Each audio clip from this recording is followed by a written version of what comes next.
जो इस गाने का टाइटल है नशा मौत दी खेड़, ये अपने आप में एक मैसेज है समाज को कि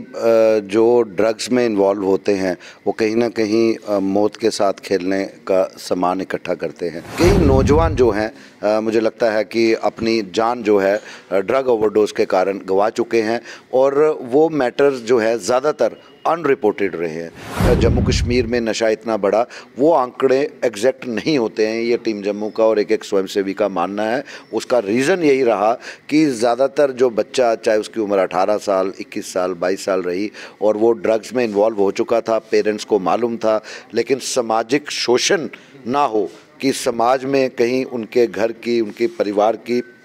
जो बदनामी है वो ना हो, तो पेरेंट्स एक हम कहेंगे कि चुप करके बैठे रहे। जो गलती से भी ड्रग्स का इस्तेमाल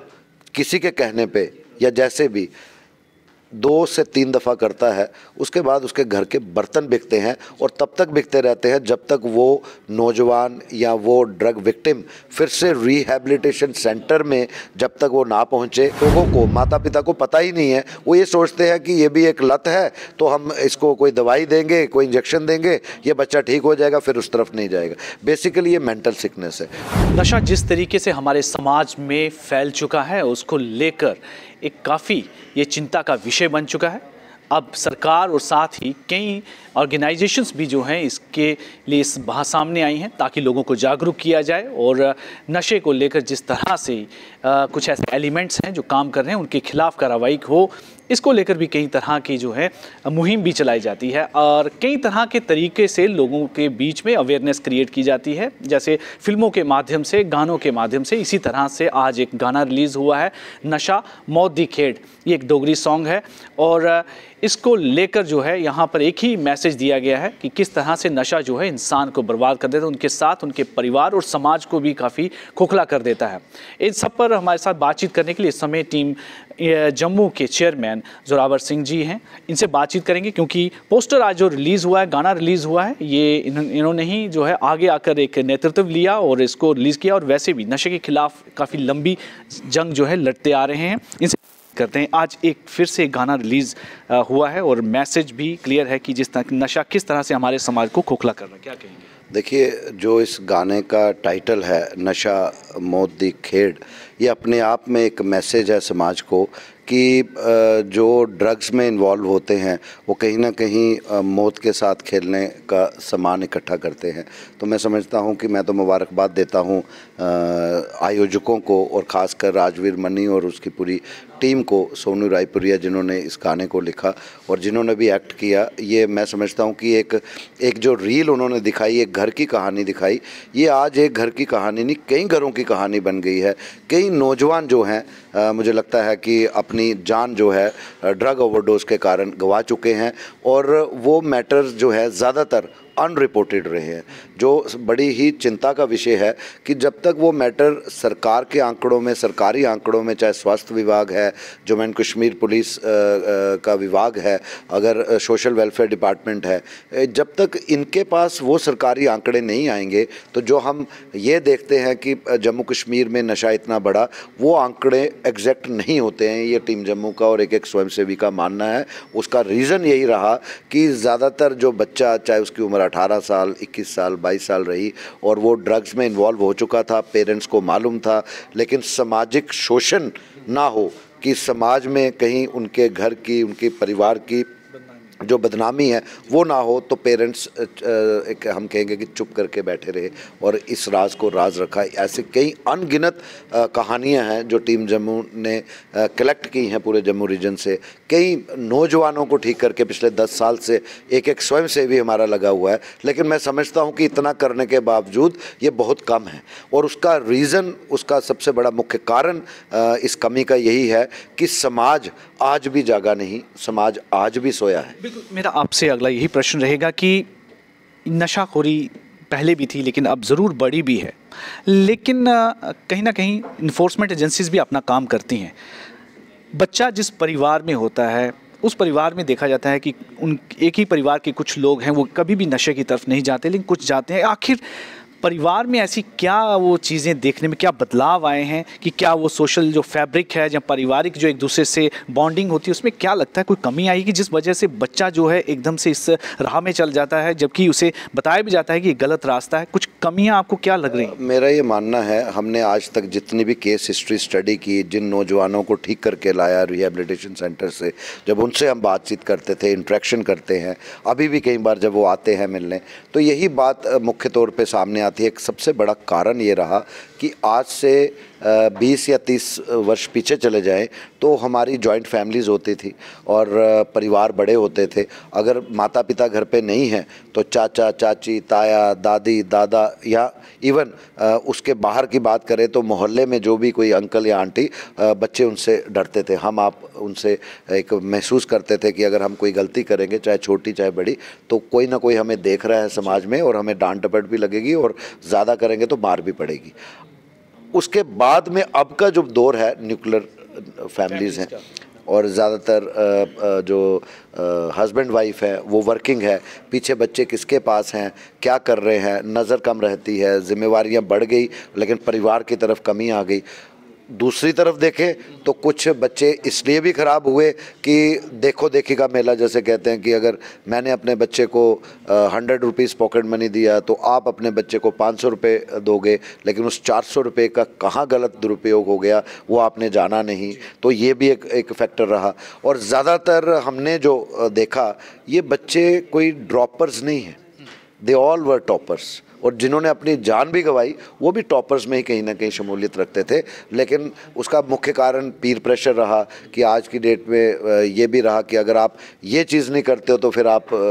कौन से मॉडर्न हो। ये भी बहुत बड़ा कारण रहा। देखिए एक सोशल स्टेटस समझ लेते हैं बच्चे जो हैं आजकल इन चीज़ों को लेकर। देखो देखी का मेला, ये नहीं पता कि, और मैं जहाँ तक बात करता हूँ जिस नशे पे हम पर्टिकुलरली फोकस करते हैं, that is drug मिनेंस, pharmaceutical drugs. और हमारा ये मानना है जो गलती से भी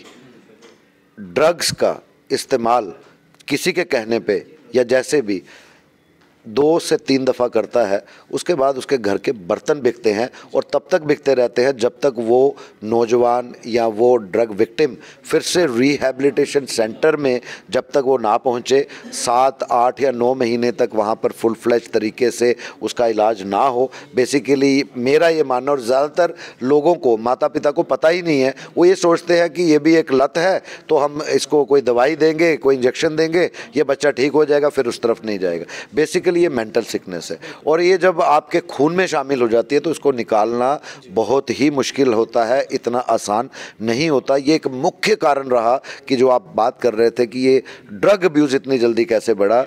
मेरा ये मानना है ये वायरस की तरह बढ़ा और अभी भी बढ़ रहा है। अगर हम बात करें, ठीक है, समाज में अलग अलग दायरे हैं, अलग अलग विभाग हैं जो अपना काम कर रहे हैं कि पुलिस कितना काम कितने मेरिट्स पे कर रही है नहीं कर रही है, वो एक अलग डिबेट है। आज भी मेरा मानना है, कई हम ज़िले अब देख रहे हैं, मेरा खुद का एक एज ए जर्नलिस्ट कहूँ, पत्रकार कहूँ, हर ऑफिसर का काम करने का अपना तरीका है। इसमें कोई दो राय नहीं कि सब कोई under the ambit of law, कानून का जो प्रावधान है उसी में करते हैं, लेकिन काम करने के तरीके अपने अपने हैं। आज हम कई ज़िले देख रहे हैं जहां पर दिन रात ये नशे के जो सौदागर हैं इन पे एक बहुत ही कहते हैं ना कि एक उनकी नूज़ टाइटन की हुई है और उनके ऊपर बड़ी सख्ती से कदम लिए जा रहे हैं। और कई ज़िले हमें ऐसे भी दिख रहे हैं कि जहाँ पे ऐसा दर्शाया जा रहा है कि यहाँ पे ड्रग अब्यूज़ है नहीं, जो कि मेरा मानना है वो गलत है। कहीं पे पुलिस इग्नोरेंट भी है, पर इसका मतलब ये नहीं है कि आप अपनी गलतियाँ, अपनी जिम्मेवारियां किसी पे डाल दें कि जी पुलिस कुछ नहीं कर रही है। पहले हमें ये सोचना है, पुलिस का रोल तो बाद में आता है, पेरेंट्स का ये देखना है कि वो उनका बच्चा किस वक्त कॉलेज या हायर सेकेंडरीज में जा रहा है, कितने बजे छुट्टी होती है, कितने बजे ट्यूशन्स अगर हैं तो जा रहा है और वापस कब आ रहा है, और घर के अंदर उसकी एक्टिविटीज़ कैसी हैं, क्या बंद कमरे में बैठा है और पढ़ रहा है तो क्या कौन से सब्जेक्ट्स पढ़ रहा है। कहीं ना कहीं इस पर बहुत कमी आई जिसके कारण बच्चे को नहीं मालूम, मेरा ये मानना है कि ड्रग विक्टिम को नहीं मालूम है कि वो अपना भविष्य, अपना फ्यूचर अंधकार की तरफ लेके जा रहा है। लेकिन उसको जब तक आइडिया या रियलाइजेशन होती है तो वो सेकंड या थर्ड स्टेज क्रॉस कर चुका होता है, तो उसको फिर प्रॉपर एक रिहैबिलिटेशन, एक काउंसलिंग की ज़रूरत रहती है। इस बीच में जिस तरह से आपकी भी जैसे ऑर्गेनाइजेशन है, संस्थाएं हैं, और मैं अगर बात करूं जैसे आज गाना रिलीज़ हुआ है, किस हद तक जो है एक बेहतर इम्पैक्ट डालता है लोगों के बीच में, एक अवेयरनेस क्रिएट करने में या लोगों को जागरूक करने में, इनकी किस तरह की भूमिका रहती है? देखिए, आपने देखा होगा कि टीम जम्मू की प्रायोरिटी ड्रग मिनेंस के खिलाफ है, और उसके साथ साथ कुछ और पॉइंट्स भी हैं जिसमें टीम जम्मू की हर स्वयंसेवी अपने अपने तरीके से कार्यरत है और काम कर रहा है। इसमें promotion of our culture, our heritage and our mother tongue Dogri, तो हमने उस पर भी बड़ा काम किया। तो कहीं ना कहीं हमें भी एक ज़रूरत महसूस हुई कि जो हमारे फ़नकार हैं, हमारे आर्टिस्ट हैं, हमारे एक्टर डायरेक्टर हैं, हमारे सिंगर्स जो है, वो हर किसी की चाह होती है कि वो जब वो प्रोफेशन में आया तो वो कमर्शलाइजेशन की तरफ जाएगा। लेकिन हमने ये भी प्रयास किया इन फ़नकारों को, आर्टिस्ट को, सिंगर्स को, म्यूज़िक कंपोज़र्स को कहीं ना कहीं मीटिंग्स करते रहे, इनके साथ विचार अपने साझा करते रहे कि अब वक्त आया है, आपकी भी समाज के प्रति एक ड्यूटी बन जाती है कि आप भी इस ओर समाज को एक आईना दिखाने का काम कर सकते हैं, क्योंकि आपके फ़ैन फॉलोअर्स बहुत हैं, और जब आपके फॉलोअर्स ऐसी चीज़ों से मुतासिर होंगे तो कहीं ना कहीं जो टीम जम्मू की लड़ाई जो है वो कहीं ना कहीं सफल होती दिखेगी। वरना मेरा मानना है कि जो हम लोग आज भी, जो कुछ लोग ये सोचते हैं कि किसी का बच्चा ड्रग्स में आ गया तो हमारा बच्चा ठीक है, वो गलत फहमी का शिकार है। आज किसी की बारी आई है, कल आपकी भी बारी आ सकती है, और इसके सबके पीछे एक बहुत बड़ा षड्यंत्र है, जो एक सोची समझी साजिश हम कह सकते हैं। खासकर जम्मू कश्मीर के परिप्रेक्ष्य में कहूँ कि आप पिछले 40 साल से लगभग ज़्यादा हो गए हैं, तो हम उग्रवाद को यहाँ फाइट आउट कर रहे हैं। हमारे paramilitary forces, Jammu and Kashmir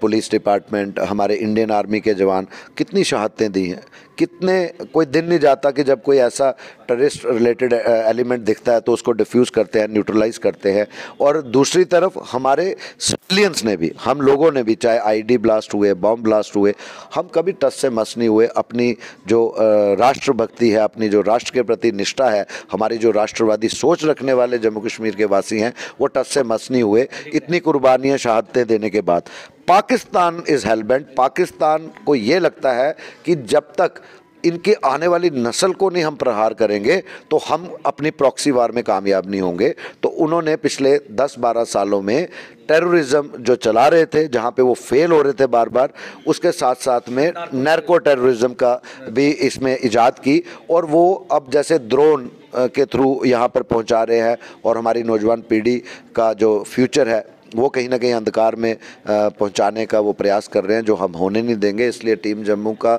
एक एक स्वयंसेवी जो है वो वचनबद्ध है कि हम हर जगह, हर संगठन में हो, किसी भी पंचायत या कस्बे या शहर में हो, हमारा प्रचार जो है नौजवानों को ये प्रेरित करना है कि गलती से भी, एक एक्सपेरिमेंट के तरीके से भी